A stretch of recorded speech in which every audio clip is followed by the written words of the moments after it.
Hello and welcome everybody to Industry Forum. We're gonna get started here. My name is Courtney Strong and I am your current chapter president of Portland CSI, and I'd just like to welcome you all and say thank you for coming this evening. I wanted to share a couple of things about tonight's event. We have a CSI Portland booth amongst the other vendors here, so please stop by and say hello to me and some of our other board members. If you speak to one of our board members, they may have a red ticket for you for a free drink at the bar, courtesy of the board. So find one of us with the chapter leader on the bottom of our name tag to find out more about CSI. CSI also has some upcoming events that we're really excited about. In July, we have a walking tour of Oregon City, hosted by Positively Walking Portland, and we're super excited to get outside and see some of the history and architecture in in Oregon City. In August, we have our annual golf tournament. Our golf tournament is our fundraiser for our CDT scholarship and CDT classes. So please come out. You can sponsor for golf. Lots of sponsorships are still available, and we still have room for teams to sign up. So if you're interested, please see the booth. We have registration information for the golf tournament there as well. In addition, we have some other upcoming events. Please check out our website, portlandcsi.org, for more information about all of our upcoming events. And I wanted to share that if you picked up one of the brochures, the pamphlets for tonight's event, on the very back is a raffle prize entry. So what you need to do is collect 8 signatures from our various vendors around the room and submit that to us up here at the booth. And we will put your name in the hat for some really amazing prizes coming up. We will do the raffle right before the main speaker tonight. You do not need to be present to win, so we'll take names, and anyone who's here will be able to pick it up. Otherwise, we'll contact you afterward. Looking forward to it. And with that, our 5x10s are coming up first, and I'd like to introduce Bud Henson with Window Tech. Please give him a round of hand.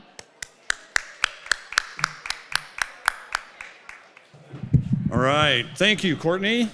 And thank you all for coming tonight. Hopefully we'll get everybody up here shortly for this awesome presentation. Welcome, and let's get started. Our first speaker, Awar Meman. He's a Bachelor of Architecture student at the University of Oregon, set to graduate very soon. Hailing from an immigrant family, Awar credits his journeys between Kurdistan and the United States for sparking his early passion for architecture. Upon graduation, he plans to join a local integrated design firm in Portland as an architectural designer 1, focusing on civic and commercial design. When not behind a computer or camera, and his photography is pretty awesome, Awar enjoys a mix of fashion consultations from his 4 stylist sisters, which I would imagine would keep him hopping, or an intense Rubik's Cube showdown with his parents. So please, please, please welcome Awar.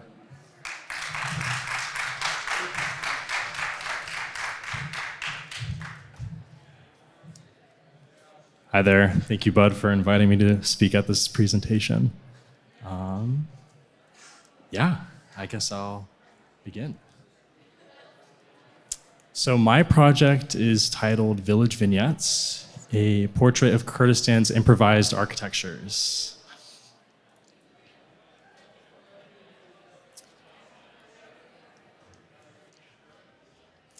So for just some background, Kurdistan represents the region spanning throughout northwestern Iraq and Syria, eastern Turkey, and northwestern Iran.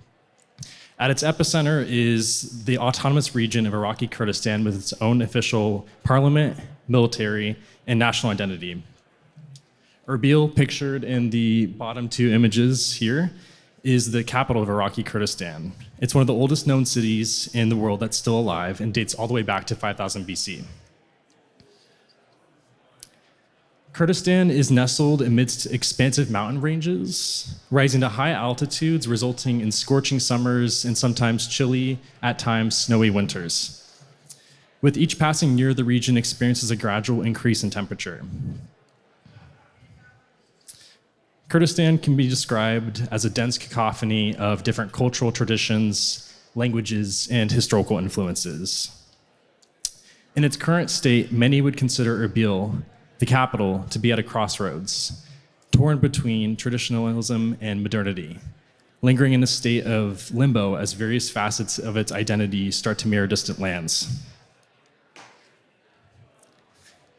In the last 40 years, Kurdistan has been at the epicenter of multiple regional conflicts, including but not limited to the Persian Gulf War, the reign of Saddam Hussein, the Iraq-American War, as well as more recently, the fight against ISIS. The architecture of Kurdistan mirrors a range of evolving attitudes. On one end, there's a strong inclination towards preservation of traditionalist values, noted here with a mosque that was built in 2008 to capture the essence of a much earlier era, as seen here with the city's citadel, which is one of the oldest known human-made settlements dating back to 6,000 BCE. 5,000, not 6,000. And on the other end, there's an embrace of modernity with structures that represent the internationalist style and adhere to capitalist attitudes. This has led to the emergence of various architectural styles, including what I would consider a Kurdified architecture, which is those that are born out of improvised designs by local users.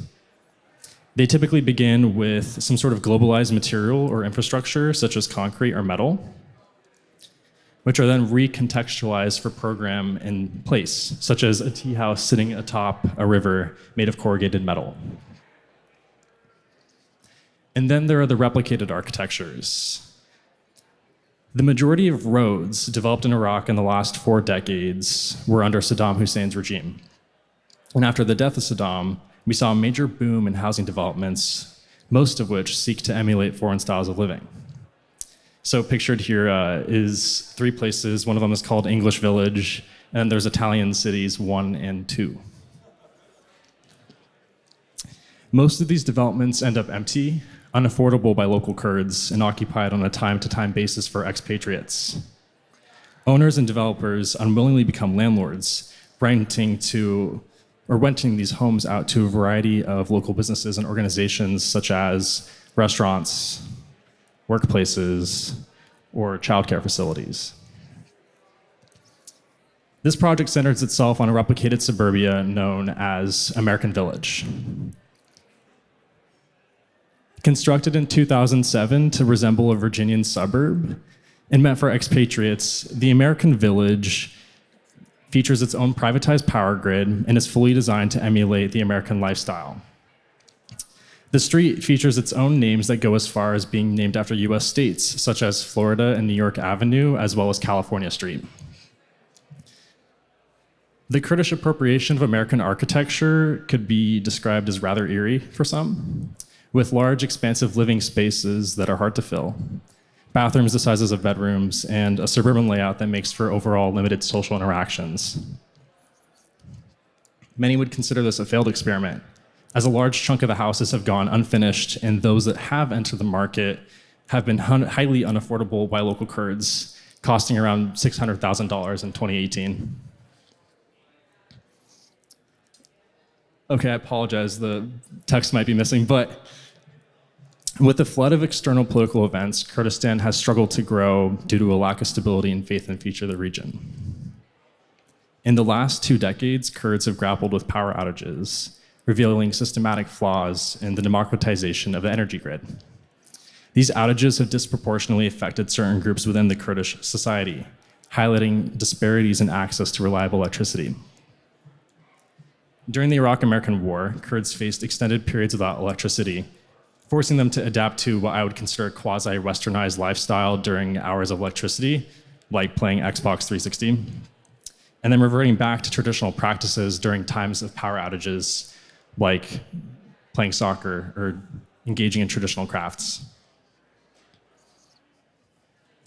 This dichotomy underscores the resilience of Kurdish culture in the face of adversity, as communities have continuously improvised ways to cope with energy shortages through communal activities such as shared resource management, and the preservation of traditional crafts and historical practices. So here we have the original site plan for the American Village suburb, which measures about half a mile from one end to the other. It's spread out blocks and has homes that are notably larger than the national average. This project investigates what would happen if the American village were freed from its urban framework. It proposes that the village evolves through densification with the creation of public spaces at the corners of key intersections, as well as the emergence of central hubs that break up a once sprawling layout. So, as a theoretical context, we imagine the American village on its current trajectory, headed towards ruin as houses are struggled to be filled, streets maintained, and structures finished. Swaths of land are then given back to the Kurdish community, particularly those who couldn't afford to live there in the first place.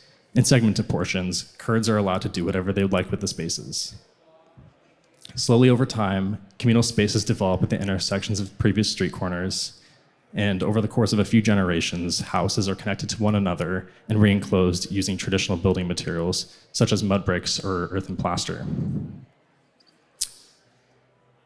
Each dwelling is taken back to its root structure, and the framework of which would serve as the foundation for future housing forms that can be redrawn depending on their program, community, family size, or business need. We would begin with the original post-tension concrete frames, which are scanned, and steel connections would be made away from the tension grid. These steel-spanning members would be secondary to a primarily masonry construction, which would be composed of madras roofing, as well as very shallow rotac domes. And the facade would be made of mud bricks, which are sourced using soil from the site, which are mixed with a 12% concrete limestone mixture.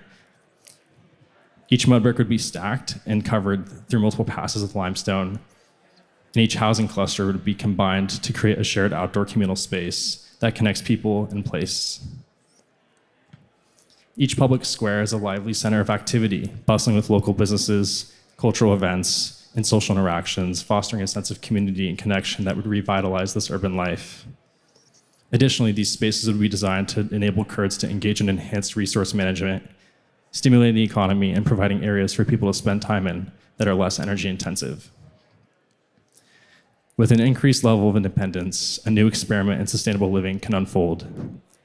This experiment aims to strike a balance between self-sufficiency and interconnectedness, empowering communities to harness renewable resources, nurture local economies, and prioritize environmental stewardship.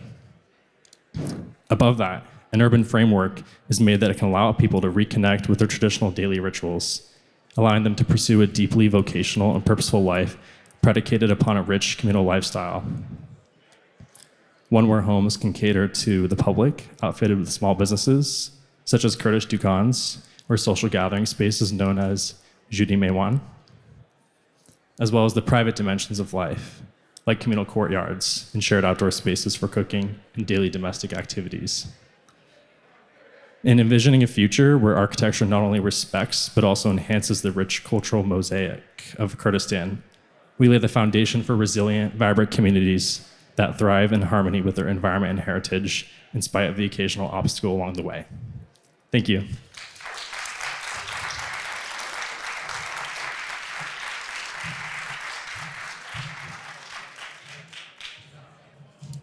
Thank you, Awar. That was a beautiful look into the Kurdistan culture and kind of how Americanization may get reversed in a beneficial way.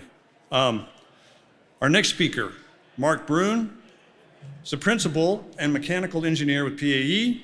He has led the mechanical and energy systems design for many of the world's most prominent net positive energy buildings, including the Bullitt Center, Rocky Mountain Institute Innovation Center, the Candida Building at Georgia Tech, and the PAE Living Building. He believes that designers have a responsibility to create buildings that minimize resource use, and is grateful to be part of a design community working toward a net zero carbon future.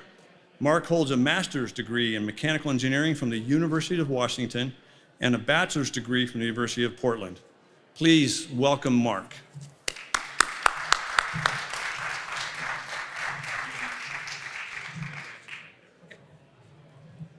Can everybody hear me? There we go. Okay. That was a great presentation, Awar. Hard one to follow. I'm going to take us much more local and sort of specific scale. I want to talk about the PAE Living Building, our office building that we finished about 2 years ago, and kind of tell you about how it's working right now and and what this building is. So it's a 5-story office building, downtown Portland, 58,000 square feet. Has an EUI, if you know what EUI is, it's like the gas mileage rating for buildings. Lower is better though, of 16. Uses probably about 30% of the energy of a typical office building. It is meeting all the pedals and is certified as a living building. To do that, it has to be net positive energy, so we make more energy than we actually use over the course of the year. We're net positive water, so we literally have not used a drop of water from the city over the last 12 months. I've been drinking rainwater off the roof since then. We're not connected to the city sanitary system, so we're not sending anything back either. We're sort of collecting that all in the building, and that's going back to local agriculture actually. So the all the waste from the toilets is going there. So more than 3,500 people have actually toured this building. It's an office building in downtown Portland. When you do something like this, it gets some attention. The second guy from the right over there, that's Michael Regan. He's the national leader of the EPA. He was in our building for half a day a few months ago, so that was pretty cool. So if you're down at First and Pine, standing in the corner, this is the building. This is what it looks like. It's in Old Town Portland. The architecture is really designed in a way to try and evoke the proportions of the rest of Old Town. A lot of people, when they come into the building, think that it's actually a renovation, which I think is a great compliment to the ZGF team that put this together, that they did a really good job integrating it with the rest of the neighborhood. A lot of the buildings that have these proportions, though, really, they were built at a time when we didn't have electric lights and air conditioning, and so it works well with a low energy building. As you walk in through the lobby, we have some artwork here that's pretty prominent. This is all really a recognition of the Native American people that have been on this land for 12,000 years. Old Town is about 150 years old, to put it in perspective, so the real history is something that we wanted to display as you come in the building. If you go up to the 3rd floor, this is our main lobby. It's a mass timber building, so we have CLT panels as the decking, glulam beams. There's a concrete core in the building. And one of the things we try to do is really bring all of the mechanical and sort of tuck it away to where you can't see it. So the floors in the building are radiant floors. We've designed it so that that's essentially all that you need for the heating and cooling of the building. You can see there's a little bit of ductwork, that's the ventilation air, but we tried to make it really small so that we can celebrate the wood and the biophilia that brings about. As you kind of come around, you can see here some of the windows up above the Luma sign there. The smaller windows, there's actually automatically actuated windows. So in the spring and the fall, on days like today, those windows are opening up, and that's our first stage of cooling before the floors, actually. Kind of prominent in the ceiling in this particular space is a lot of acoustic baffling that goes in. So we have concrete floor, we've got mass timber ceilings, there's a lot of hard surfaces. Tried to kind of accommodate some of that with the acoustics. This space we call the Decany. This is on the southeast corner of the building at the top. All those windows open wide up to where it's sort of an indoor-outdoor space for our building. It's become a little bit of a living room for the sustainable design community in Portland. We've had a lot of really great events there, which have been pretty fun. Down on the 1st floor, this is the heart of the building where all of the mechanical systems are, which is a mechanical engineer. This is the part that gets me excited. The item in blue there, that's actually the skid that treats all of our rainwater. So the rainwater that falls on the roof goes into a cistern below the building that's treated there. I've literally been drinking it for the last 12 months. It tastes great and has worked really well. That water from there goes on, becomes gray water. We flush the toilets with that. It's the irrigation for the plants that we have. From there, it goes to our composters. After people have drank the water, everything ends up in composters. That's going back to local farms, and then we're making fertilizer actually with the urine that we capture in the building as well. So everything is closed cycle. I'm an engineer. I need some graphs. I want to talk about how the building has performed. This is sort of the performance over the last 24 months. In blue, the vertical axis is kilowatt hours, and blue is what we actually used. The red line is what we expected it to use. You can see the building's using about 15% less energy than we anticipated. If you know EUIs and you kind of look over the last 12 months, we've had an EUI of 16 over the last 12 months. We balance that out with energy generation. So this graph represents both the energy use now in orange, and then in blue lines is our energy generation. We have 2 solar arrays, one on the roof of the building, and then one is a donated array on an affordable housing building in Kenton. They actually get the energy from that, and then we collect the renewable energy credits, which met the requirements for our building for net positive energy. You can see we overproduce in the summer, and then in the winter, we're actually taking from the grid, but net, we're net positive.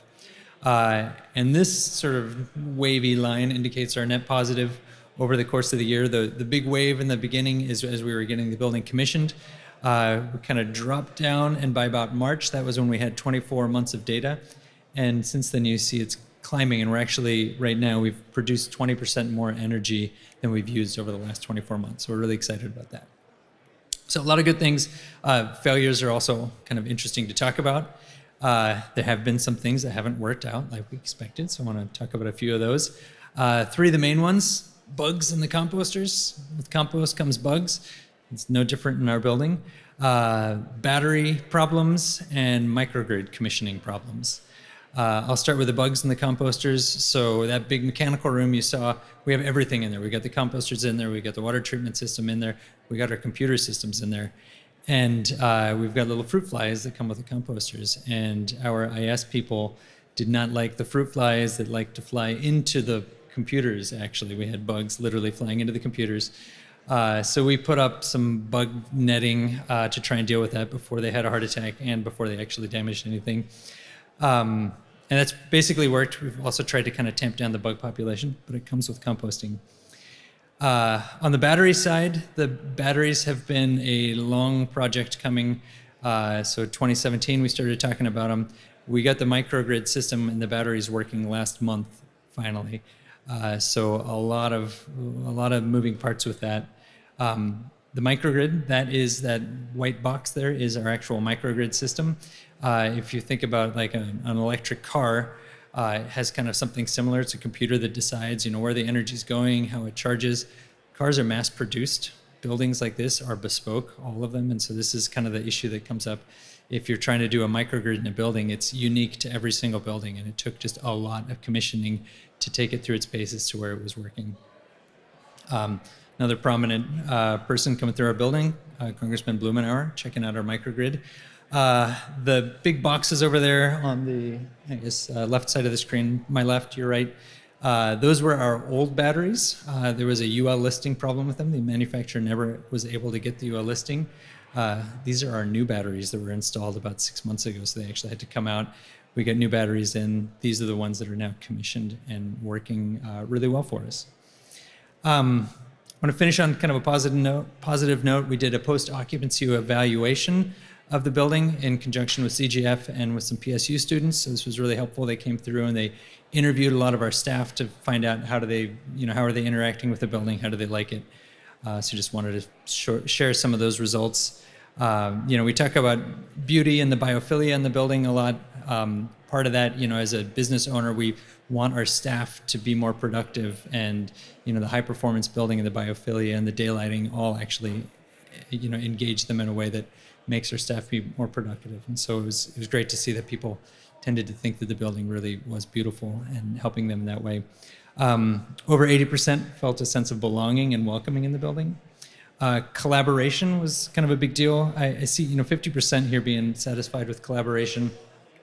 I think part of that is still pandemic and trying to get people back into the office. Even with our really cool new office building, it has been hard to get people out of their homes and back into the office. So we're still working on that. Light, 85% of people sort of felt like the quality of lighting was good. Glare is still an issue in our building. We have 30% window to wall ratio, and we still have a lot of sort of glare problems going on. Thermal comfort, 73%. I think this is, we need to turn the thermostat up a little bit. We were conservative on that, and I think in our year, as we were trying to hit net positive energy. And then acoustics, always an issue in mass timber buildings with a lot of hard surfaces, and just something we're still working through. I guess a couple of recommendations he gave us: dedicated quiet zones. We actually have now a dedicated warm zone in the building. We're able to sort of zone the building in a couple of different places. Some different recommendations around blinds and sound absorbing materials also. So I will leave it with this of, our culture really has to start to act like a functioning ecosystem. I think a living building like ours is trying to close these loops, is trying to do that. So hopefully we can take this and broaden it out to the rest of our culture. Thank you.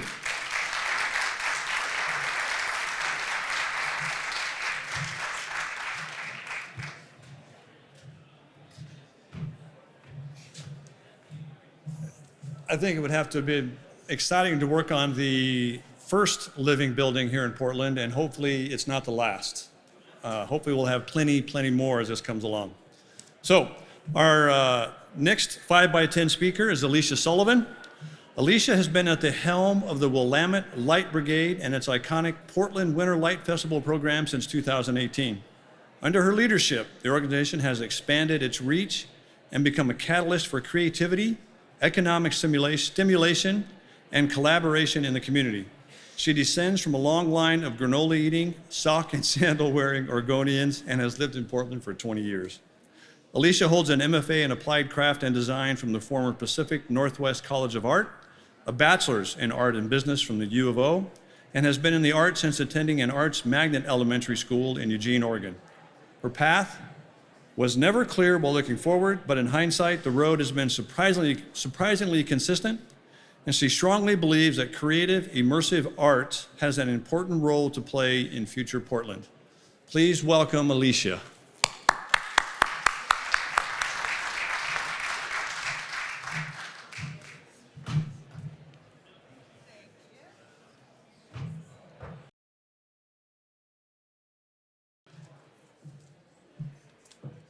Hi, thank you. Oh, that's gonna be where it is. All right, here we go. So my favorite moment at the Portland Winter Light Festival, actually, first of all, who has been to the Portland Winter Light Festival here? Okay, that's really good, that's good. For those of you who didn't raise your hand, 2025, the 7th through 15th of February. Mark your calendars. Okay, so my favorite moment at the Portland Winter Light Festival happened a couple years ago. I was walking around downtown. It was the end of the Light Festival, the second weekend, Saturday night. It's freezing cold. I'm feeling pretty happy about closing down the event and, walking around, and I hear this kind of incredible piano music just wafting through downtown Portland. And I find myself sort of wandering over along with other people. There's lots of folks out, all bundled up at the end of the festival. And I find myself wandering with this group over, and I arrive at Pioneer Square, which, as you all know, is a very large open space. And it's absolutely filled with people, and they're totally silent, listening to this incredible, haunting piano music. This musician sitting at this piano that we have an art installation up on a stage. It's got a giant flaming candelabra. So every time he hits certain notes, the fire just goes poof, and you can feel the warmth of it in the cold when the fire goes. And it's just this moment of just kind of collective connection that is absolutely powerful.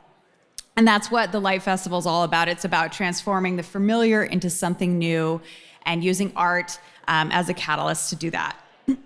So I'm here to tell you about the Portland Winter Light Festival. We are the Willamette Light Brigade is our nonprofit, and the Light Festival was founded 10 years ago. We're going into our 10th anniversary.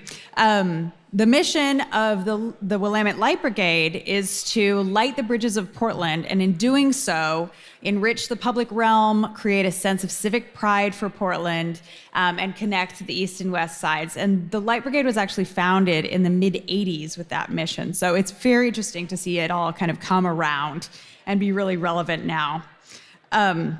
The festival is an expansion of that mission and started in 2015 as kind of this zeitgeist moment. Some of you may know Jeff Schnabel from PSU Architecture, and Chris Herring. I can see nods from the PSU folks over here. Yeah, so he's one of our founders. Chris Herring is still our creative director. And then it was a lot of volunteers, artists, and creatives that came together to build this thing all those years ago. So it was modeled after the really big light festivals in Europe. That have huge expansive potential, and they draw millions of people into those cities. And Portland was a relatively early adopter in light festivals in the U.S. So the layout of the event kind of puts Portland as a canvas for art, I like to say. So we have anchor locations. We've got 3 major anchor sites, sometimes 4. Those are the big sites at PSU, the Electric Blocks, which is actually over here in Southeast, World Trade Center. We often have things at Waterfront Park and other locations, but those are the big live events where you see immersive sculpture, interactive sculpture, things that you can touch and feel and go inside and participate in. Those are our big anchor sites. Usually people start there. And then from there, we have this web of pop-up art throughout the city. And that evolved during the pandemic when we moved our footprint from the southeast waterfront and into the central city. So we have pop-up art in businesses, in empty retail spaces, in active businesses. A lot of architecture and design companies participate in this, making pieces. We have art all over. So people kind of explore art where they live, out in the neighborhoods. We had pieces out in Lentz. There's an art collective that does a big thing. People can explore where they live and then also are compelled to come downtown. So it's really incredible to see downtown absolutely packed with people. And I mean the sidewalks packed with smiling people and families and little kids. It's just really powerful, especially given the context of what the city has gone through in the last few years. But this year we're reporting 274,000 in attendance, which is insane and amazing. That's up 32% from last year. And that is due to, first, beautiful sunny weather on both of those weekend evenings, and then more awareness than ever before. So it's really expanding in impact and audience and making a difference for the businesses that are down there, and for the people who get to experience those things. This last year in 2024, we had 159 art installations, 116 participating businesses. So various businesses come out of the woodwork and do creative things. We've got a group doing a 5K run where people light up and they run around. There was a photo walk with Pro Photo, and of course, lots and lots of creativity and designers. And all of that led to $10 million in economic impact, which is really exciting. And people spent around $36 each. So very, very reasonable. And if you put all of this together and you fill Portland with crazy, weird, wacky art, and people come out, this is the kind of reaction that is elicited. It's just pure joy and exuberance. And all of those people dress up in weird costumes, and they bring their little dogs and they dress their little dogs up. And, they go out to restaurants and they go out to local businesses. They eat at food carts and all of those things that provide stimulation during a time when people really need light and celebration. So February is dark, as we all well know, and maybe we've ignored right now because today's gorgeous, but we need this at that time of year. So it brings those experiences to life, like my experience with the piano. You have this collective moment together. So it's all about transforming the familiar into something new with art and giving something beautiful and whimsical to our city. I really believe that there's the possibility of healing through art, especially over the last few years and everything that's going on. This does play a big role. Kids get to have hands-on experiences, and hopefully that lasts their lifetime. But it's all an evolving process, and the Light Festival is celebrating its 10th year, as I said. So I hope you all come out. I will give you a little sneak peek of another project we're working on really quickly. We have a really ambitious idea to kind of circle back to our original roots with the Willamette Light Brigade and do a comprehensive bridge lighting project for Portland. Modeling after other cities, we know that lighting the bridges creates this kind of collective moment together. You can play with visual dialogue and change the colors around causes and events that mean something to people who live here. And so we are just starting that, and it's very exciting. I'd love to hear your ideas and get you all involved. Thank you so much.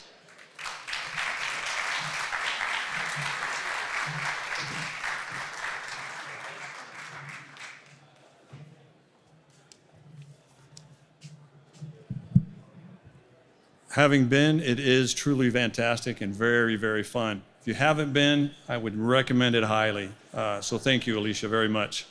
A quick shout out to our videographer, Frank. Frank has been doing it for 10 years, and not only is he a solid videographer, he's a very creative woodworker and does stop motion videos. You can see more of his stuff at his website, Frank Makes, so take a look. Very cool. And now for our next 5x10 speakers, we have two students this time, Ethan Goldblatt and Kaleb Huerta. Ethan Goldblatt was born and raised in Berkeley, California, spent his youth exploring the city, the woods and the waters of the Bay Area and beyond, and has always been fascinated by the confluence of the built and the natural. His architectural studies were a logical progression of this interest. Ethan is currently finishing his Master of Architecture at Portland State University and will be graduating in a few weeks. In addition to his love of architecture and design, he is an avid burrito eater, so you gotta love that. Kaleb is a Master of Architecture student at Portland State University. He has a background in construction management and earned a bachelor's degree in business from Arizona State University, where he also minored in urban planning. In his spare time, he photographs urban environments on an old 35mm camera and develops his own film, which is an awesome skill to keep going because it is fading into history. We don't want that.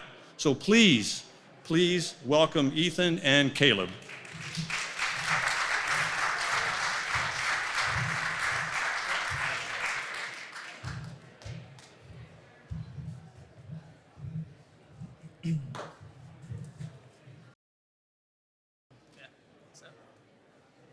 All right, well, thank you, Bud, for that introduction there.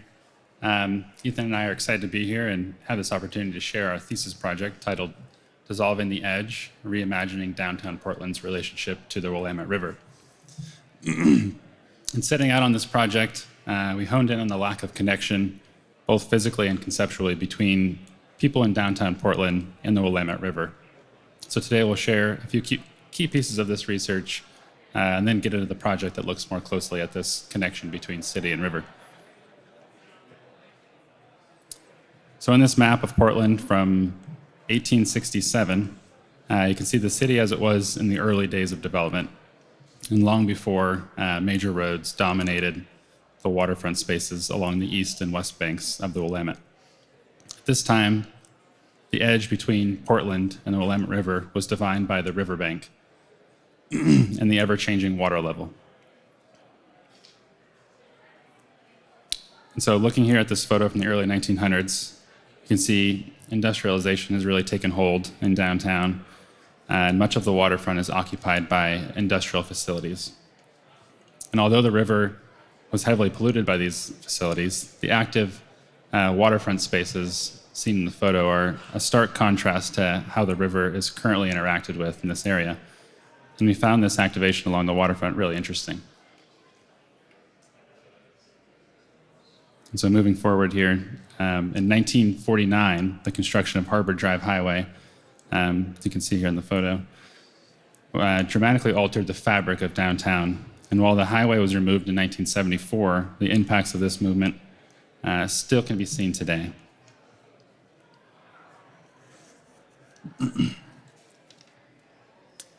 So the removal of Harbor Drive Highway and the introduction of Tom McCall Waterfront Park in 1978 rather, was a big step in carving out pedestrian space in Portland's downtown waterfront. And looking at this sort of side-by-side spot the difference exercise, Harbor Drive on the left and Tom McCall on the right, you might notice the lawn has sort of grown, trees have come in, but the city remains at a great distance from the water's edge. And this disconnection is something that we were interested in sort of tackling here. And so starting in on some of the project work, this map started to locate the current conversations around reimagining Portland's waterfront spaces by investigating the newly completed and in-progress developments along the river. And through this, we realized many had a common goal of creating access to the Willamette River. So in wanting to build on this developing momentum, we started thinking about ways the river could become a unifying element of connectivity between these new waterfront developments. We found this possible through the introduction of a new ferry service and the inclusion of a central ferry terminal as a component of our project. So looking here, sort of dotted in around the waterfront, you can see several larger developments. Zidell Yard sort of way down on the bottom, OMSI District sort of towards the bottom on the right, and then Albino Vision Trust Plan up to the north there. And these smaller circles that situate themselves on the water's edge become ferry terminals, with the most prominent being the one in downtown, which is where we're siting our project.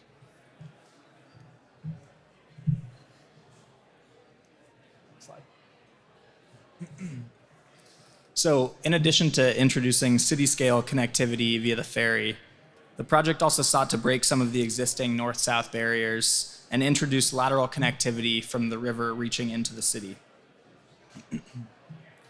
These diagrams show the project site, the small chunk of city on the west side between the Hawthorne Bridge to the south and the Morrison Bridge to the north. The top diagram here shows the existing condition. It shows the seawall as a dark line, purpose-built to separate the river from the city.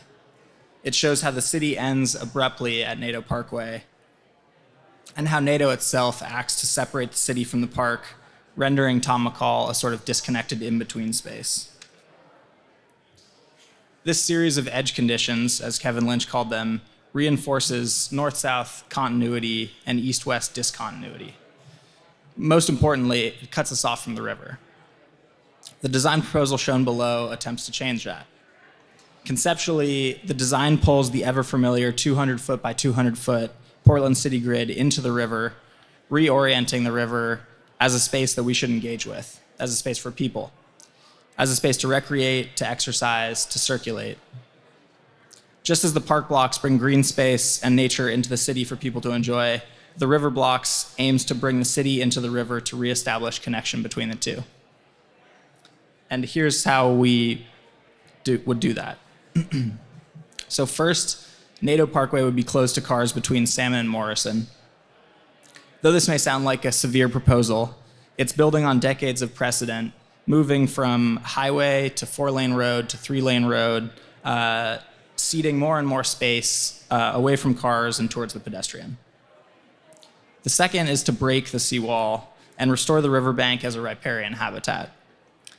This would provide ecosystem services, filter runoff, increase the floodplain, and begin to join these two, and begin to join river and city via a more natural transition. The river blocks bring the city into the river, which creates a space to engage with the water and make it central to urban life. And lastly, the design brings the river into the city with both spatial and programmatic changes to the urban fabric. So this drawing shows one of those changes, which includes reimagining the surface parking lots in the neighborhood. This small lot on Yamhill and First becomes a porous space that prioritizes water infiltration to manage storm surge and runoff before reaching the river. The introduction of blue space in the city allows people to engage with the hydrologic cycle and begin to have a new relationship with water in the city. Additionally, the Yamhill street closure between 3rd and 1st is extended to the waterfront to create a pedestrian-friendly connection reaching up towards Pioneer Square to the west. In addition to spatially bringing water into the city, this project does so programmatically as well. The previously vacant building on the northwest corner of Yamhill and NATO, shown here in blue, is newly occupied by the Willamette River Keepers, whose mission it is to protect, restore, and enjoy the river. Advocacy groups and other river-related programming would begin to occupy the many vacancies in this area. Lastly, the river block itself. This floating island is a dynamic system that is deferential to the river. The river rises and falls about 3 feet per day as a result of changing tides, and about 16 feet annually as a result of rainfall and snowmelt over the course of the year.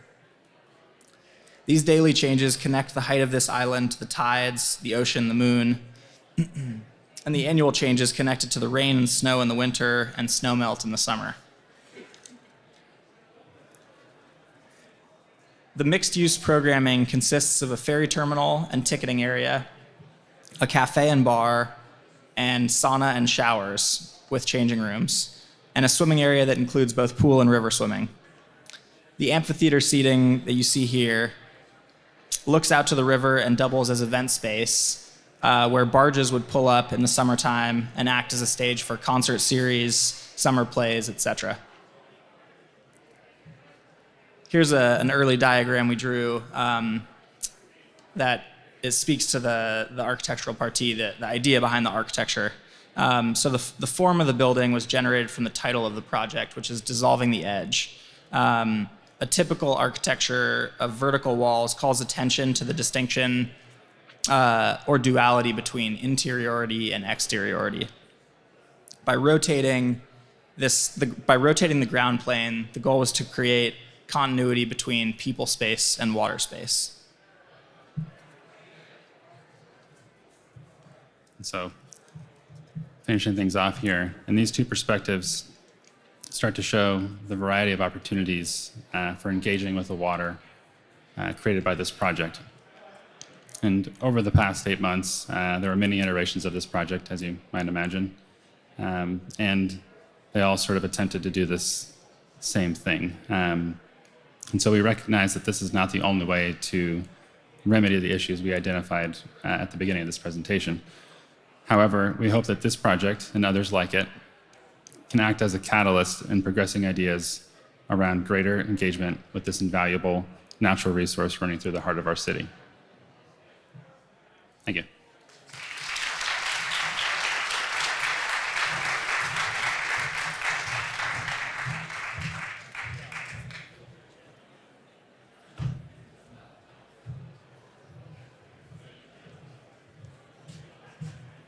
That is really cool stuff. Thank you both very much. And now for our final 5x10, kind of the anchor, I would like to introduce Kayeen Talton Davis, creator and innovator. Kayeen Talton Davis's work centers around her passion for fusing art, grounded in Black heritage and culture, with graphic design, mechanical engineering, community building, and education. Known for her vibrant color palettes and a unique aesthetic, Talton Davis founded Soapbox Theory in 2001, a design studio with the mission of cultivating Black joy. She and her husband, Cleo Davis, founded Rebuilding Cornerstones, an educational studio focused on architectural design in the context of community, culture, and Afrofuturism.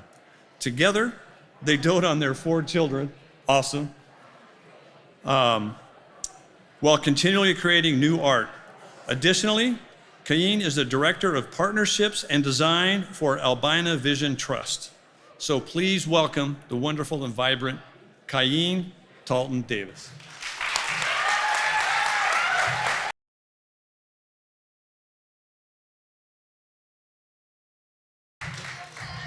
Have to readjust the mic back down. Okay. First, I want to say thank you. Thank you to all the presenters who went before me, because each of you have touched on so many parts of what we're about to talk about. We went from the importance of culture in design and community. We talked about how art can bring communities together. We talked about sustainability and green living and what it looks like to actually invest in that towards the future. And then we talked about the river.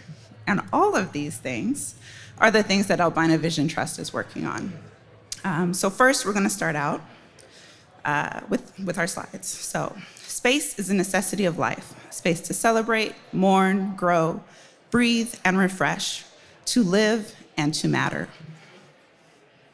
Black Americans have long had to carve these spaces out of places they were never meant to be.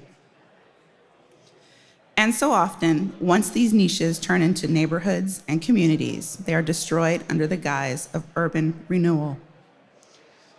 And that brings us to rebuilding cornerstones.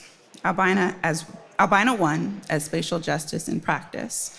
And so what we'll do in this presentation is go through some of the work that leads into placemaking, that leads into bigger ideas about what it makes to make space, create space, hold space, and truly invest in a space. Myself, my husband, we're founders, social construct artists, and cultural architects. And so the guiding principles for our studio: cultivate Black joy, Black aesthetics as a design language, Afrofuturism as fact, historical and cultural preservation. And one of the reasons that we focus on Afrofuturism is because so often, in so many different ways, we forget about the fact that yes, there are Black people in the future. Oftentimes when things are designed, they're designed in neutrality. And I think we each have our own culture that we bring to design. We each have our own culture that we have in our homes. And looking towards the future and what that looks like for Black Americans, for Black folks around the world, how does that look from a cultural standpoint, and how do we build towards that? So just to situate ourselves, this is an image of Portland, and in the orange kind of gold color, you're seeing Greater Albina. Greater Albina, and I think you saw a hint of it on several of the maps, actually. One was the original Albina homestead that's right across the street, or right across the river, rather, from Old Town. And then you saw on the Reconnecting to the River map, the Albina 1 project area. The Albina 1 project area is where you see the asterisk. Greater Albina goes all the way from the Willamette River north to the Columbia. It stretches as far east as Kenton and Arbor Lodge, as far west as, as far east as Concordia. And so these are some of the things, some of the ideas that have been brought through the Rebuilding Cornerstone studio. And this is a studio that we taught at University of Oregon, Portland State, Cal Poly, really taking a moment to stop and think about how a community actually uses spaces that are designed. What do you do when the community says, we don't need that building, we need this building? Why was that building built in the first place if the community doesn't need it? It's a waste of time, it's a waste of money, it's a waste of effort. And if the community says, well, we have a space that we already use like that, maybe we should have listened to the community in the first place. How does the community interact with each other? Are you sending people into the back door to enter their homes all the time, especially for community members that have always been sent to the back door? Or are you welcoming them home with love and joy and celebrating them within the neighborhood? This is a flyer from the city of Portland. Creepy Blight. Creepy Blight is a character that was created in order to really kind of reinforce the redlining that happened here in Portland and many cities across the nation. And redlining made it so that it was a very specific location for Black people and other community members to only live in certain areas. You were not able to get home loans, you were not able to get business loans, amongst other economic things.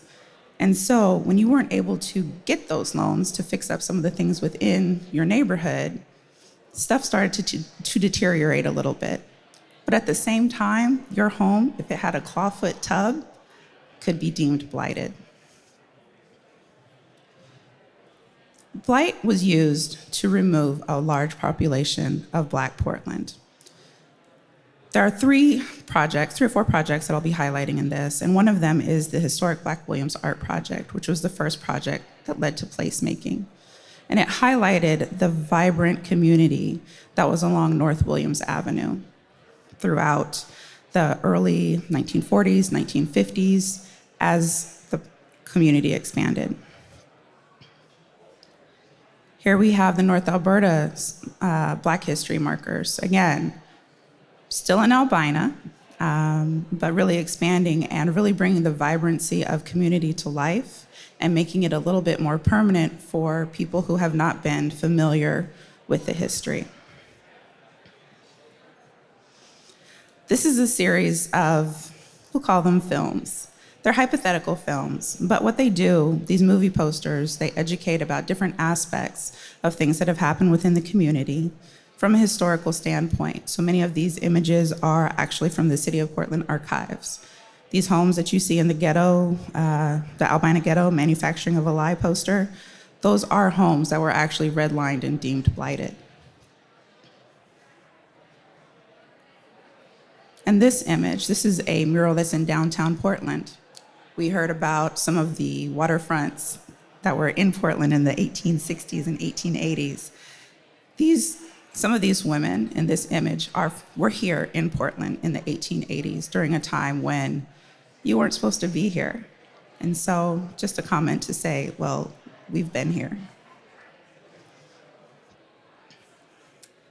I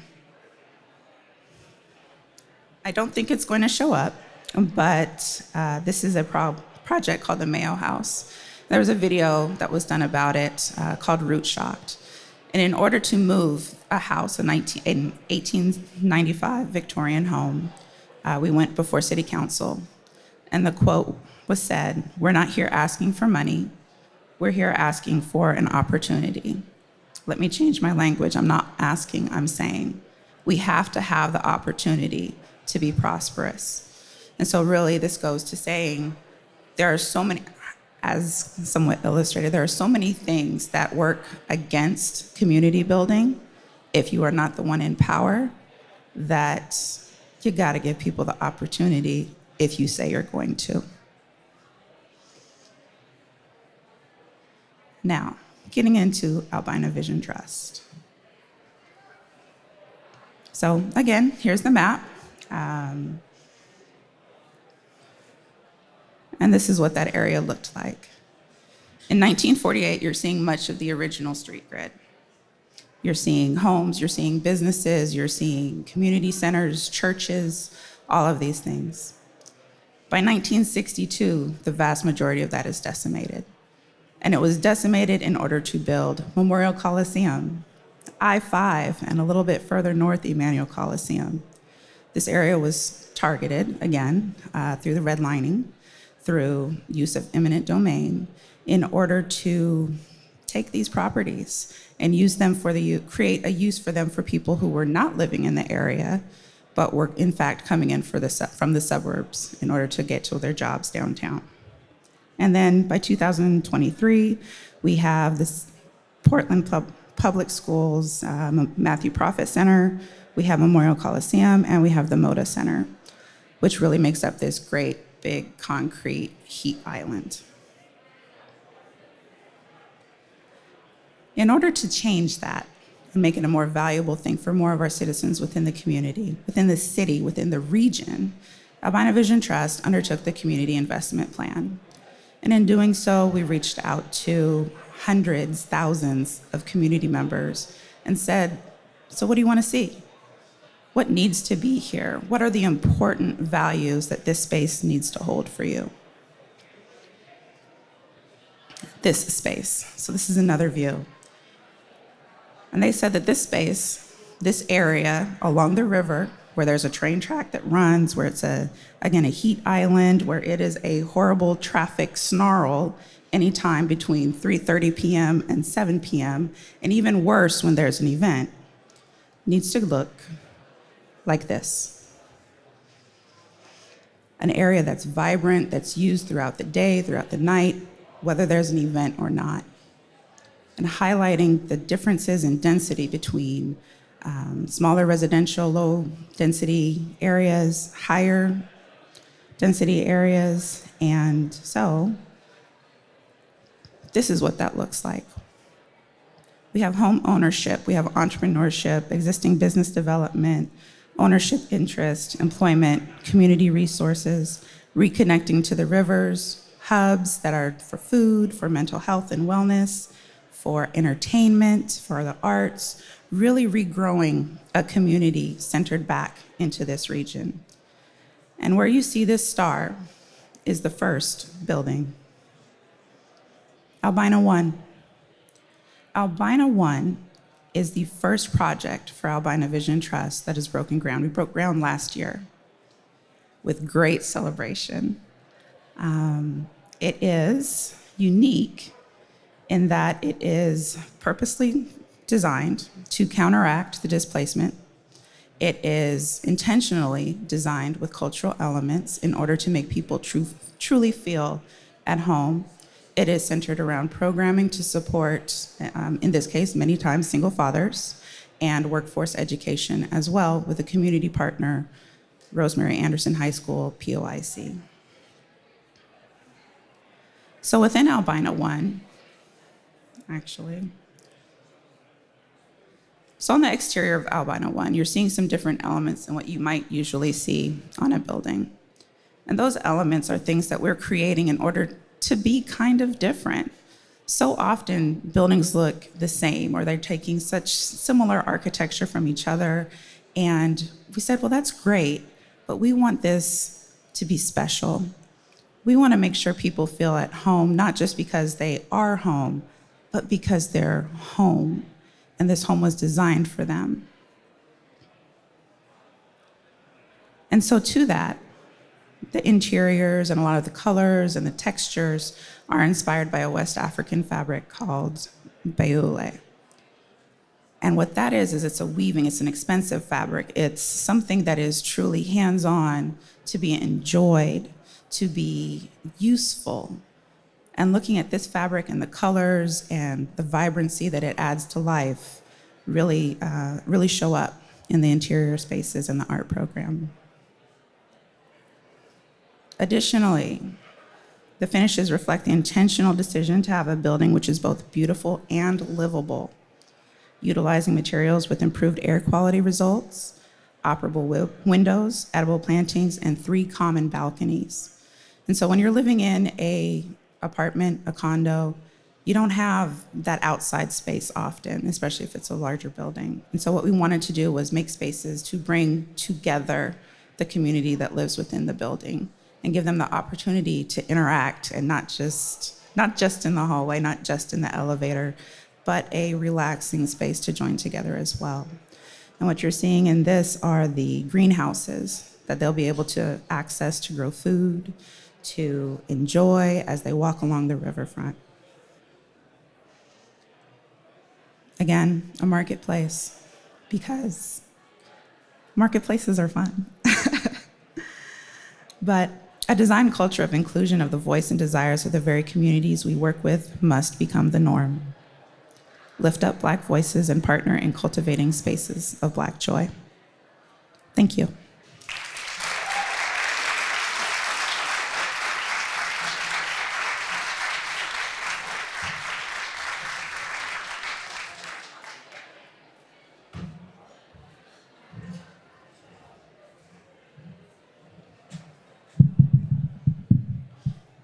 Thank you, Kayeen. That is yes, and thank you. Thank you. At this point, this event is made possible because of our sponsors. And for the last few years, we've had Interior Tech as our event sponsor. And I would like to invite Dan Quatier from Interior Tech to come up and give him a chance to say a little bit about himself and his company. And then we'll move on into our next portion of the industry forum. Thank you, Dan. Thank you, Bud. Thank you for that last presentation. I grew up here, but I found out a lot of things I didn't know, so thanks for that. I'm one of the two owners of Interior Tech. My partner and our president, Jason Ledesma, is here tonight also. Sorry. We're celebrating 77 years this year, and Jason and I have a combined experience of 82 years in the local industry. Under Jason's leadership, we've expanded to Eastern Washington, Montana, British Columbia, and Alberta. And of course, we have our home office here and our office in Seattle. We have a lot of people that have been with us a long time, and here tonight we have Vicky Gonzalez, who's been with us for 28 years, a lot longer than me. And Brian Thompson's coming up on 20 years, and Jake Bauer, who's here, is coming up on 10 years. So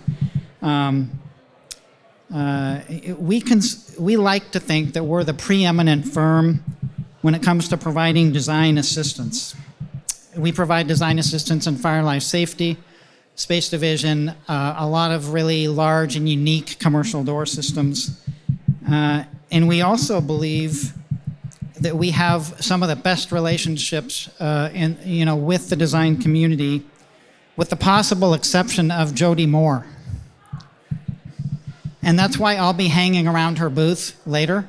And that's why we asked to be next to her booth. And Jody doesn't know this, but sometimes she'll abandon her booth, and then I'll go stand there and pretend to talk to people about skylights just so I can meet more people. And I have photographic proof that I've done that. So, but Jody's a dear friend, and Jason and I have known Jody ever since we worked for Baugh Construction a long time ago.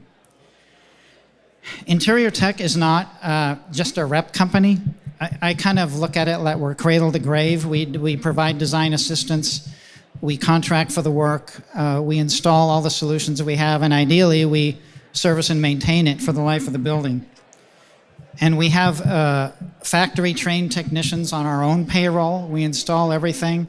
Our technicians total have 257 years of experience in the company, and then they average over 10 years each. And then we also do a lot of education. I have a master's degree in fire protection engineering. We've written several courses, I would call them kind of basic building code courses.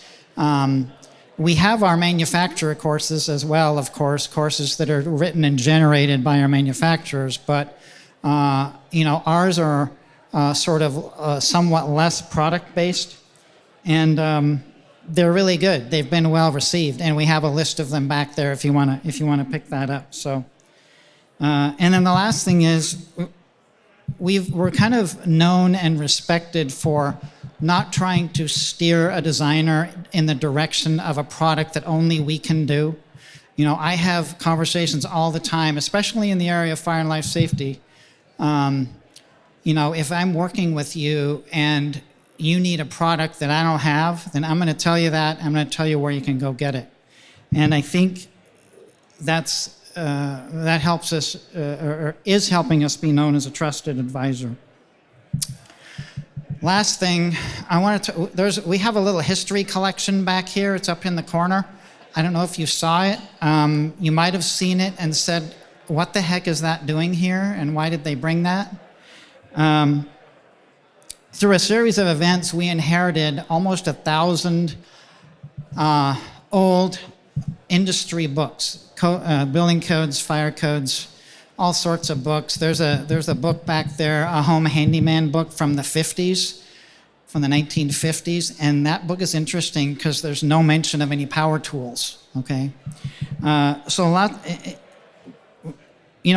of people maybe come by and don't think it's that interesting, but I think it's the coolest thing ever, and so that's why we bring it.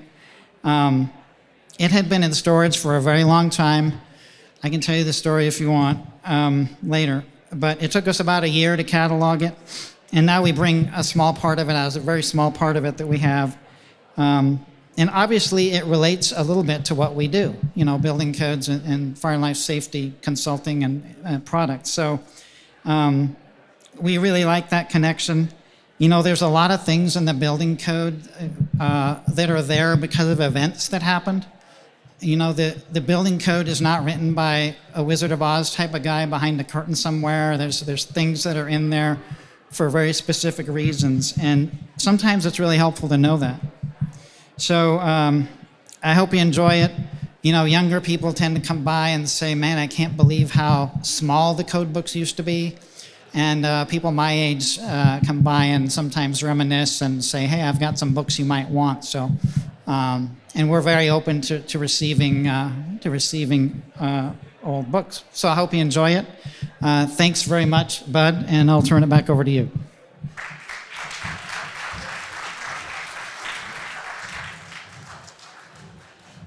Thank you, Dan. So now, please go back, network, talk to the sponsors, tell them thanks for being here.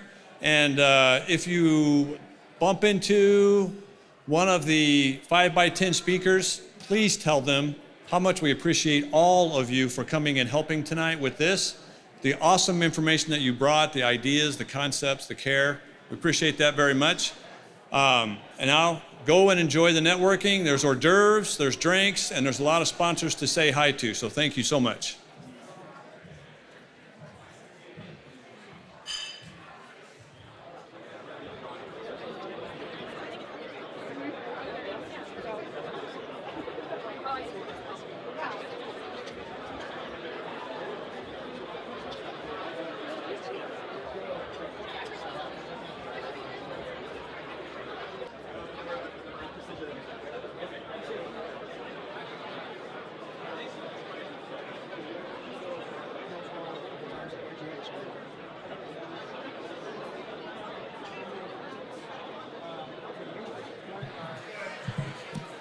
All right, everybody.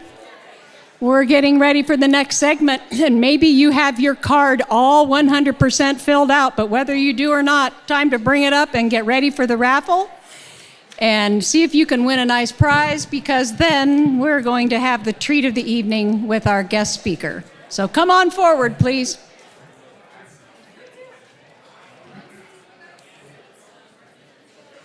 All right, last call for flyers. I see one coming. All right. Hello, everybody. Thank you all for being here tonight.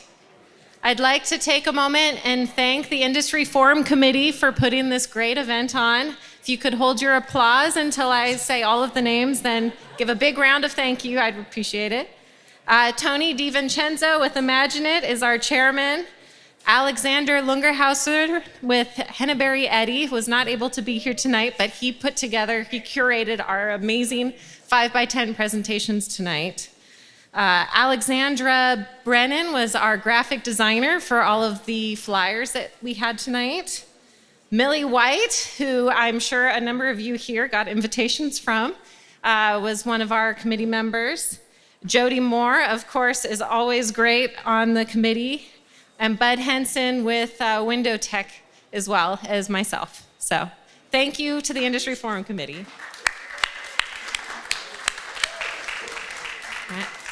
I'd also like to thank Elephant's Delicatessen for putting together wonderful food and serving us alcohol all evening.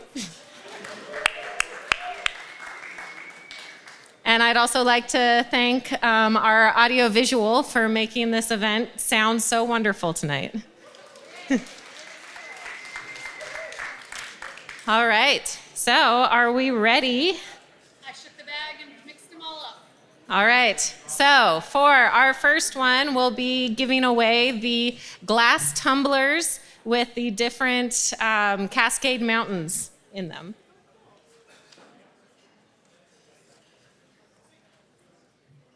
And it is Stephanie Churik.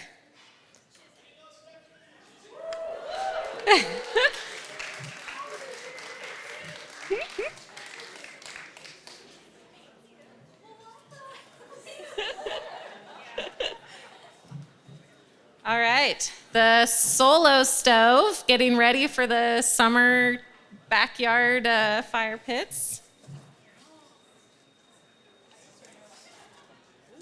Oh. Someone's airplane.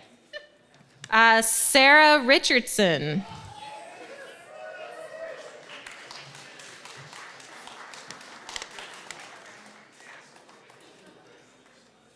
All right, and our final giveaway, Sarah's coming up. And our final giveaway is an Uni pizza oven. 12-inch pizzas for the backyard. You can come back for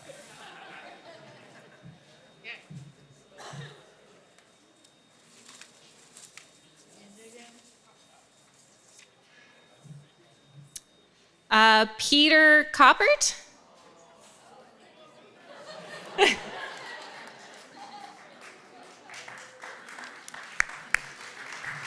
All right. And if you'd like to take it later, you can. All right, here we can put. All right, I'd like to have everybody give one more round of applause to our amazing sponsors back here. They are the reason we can make this event happen.